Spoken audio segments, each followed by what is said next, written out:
We all agreed, no gifts this year, my mom had said. Smiling over the phone like a promise was a thing that could be sealed with sugar and denial. So why, as I sat watching my sister's kids tear into expensive boxes wrapped in gold foil, did it feel like I was the only one who remembered asterisk? Hey everyone, welcome back to the channel. If you're new here, don't forget to hit that subscribe button and turn on the notification bell so you never miss an incredible story like this one. Asterisk snow fell like ashes outside my mom's living room window. Soft and slow, the kind of snowfall that muffles everything into quiet. The tree twinkled in the corner white lights, red boughs, that ceramic angel we've had since I was a kid. The house smelled like cinnamon and pine, and someone had put on a soft instrumental Christmas playlist that barely cut through the silence.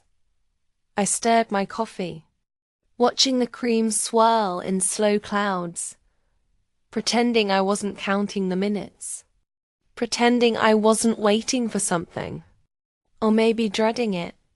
Everyone was there, me, Mum, my sister Vanessa, her husband Craig, and their 3 kids who were glued to their phones and mostly ignoring us. No one else could make it this year, and to be honest, I hadn't wanted to come either. I only drove down because Mom made a big deal about wanting everyone under one roof. Just like old times. She said we'd keep it simple this year. We all agreed no gifts. She reminded us 3 weeks ago over the family group chat. Not this year. Let's just be together. I remembered that text almost word for word, because I had felt a wave of relief wash over me when I read it. I'd had a tight year, lost a client that made up most of my freelance income, had to break my lease and move into a smaller place. Finances were razor thin, and my mental health wasn't far behind. A Christmas without pressure sounded like exactly what I needed. Vanessa responded with a thumbs up emoji. That was all. No, okay, no warmth, just that little floating hand. Craig didn't say anything at all, but that was normal. And so I let myself believe we were really doing this. No presents, no weird unspoken competition, no games. Just a quiet day with family, board games maybe, hot cocoa, awkward laughter. But now I was watching as Vanessa pulled 3 wrapped boxes from a bag beneath her chair.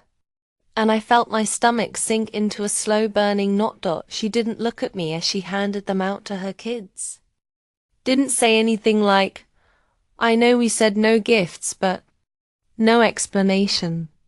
Just slipped them out of the bag and placed them in their laps like this had always been the plan.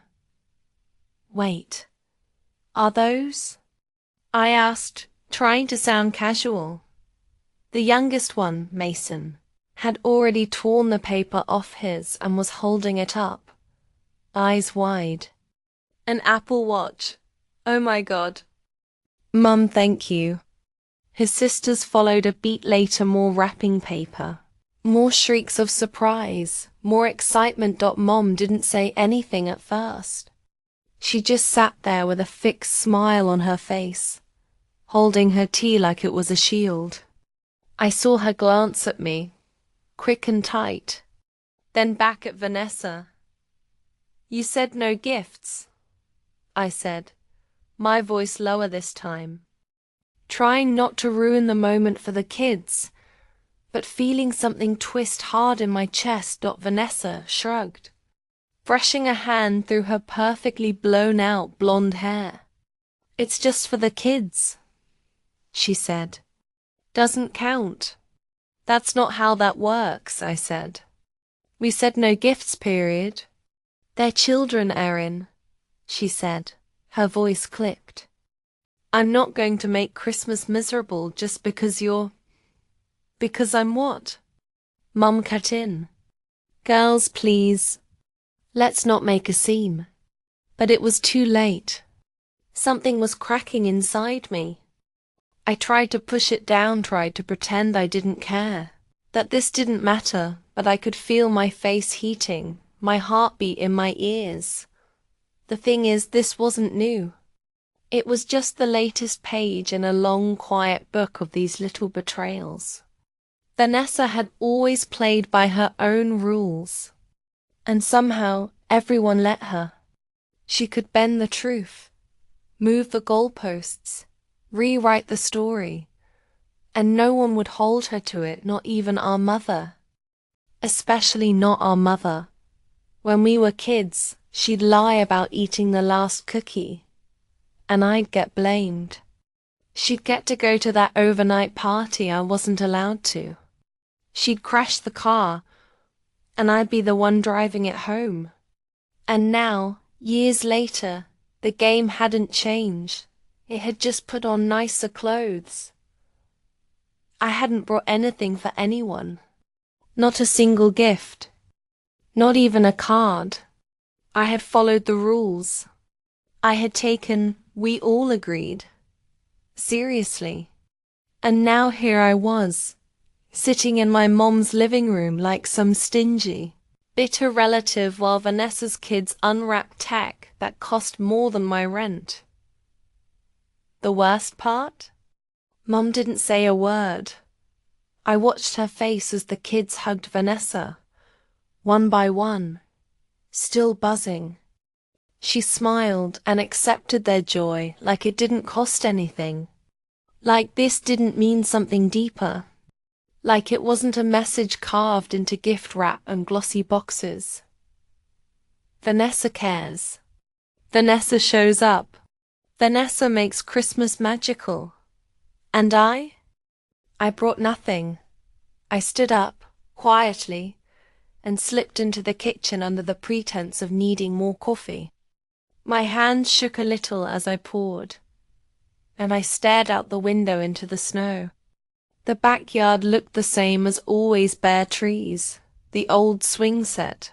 The shed Dad built before he left. Vanessa had always said I was the sensitive one, that I read into things too much, that I needed to let things go, that sometimes I wondered if she really believed that, or if she just learned early on that, if she said it enough times, people would stop listening to me.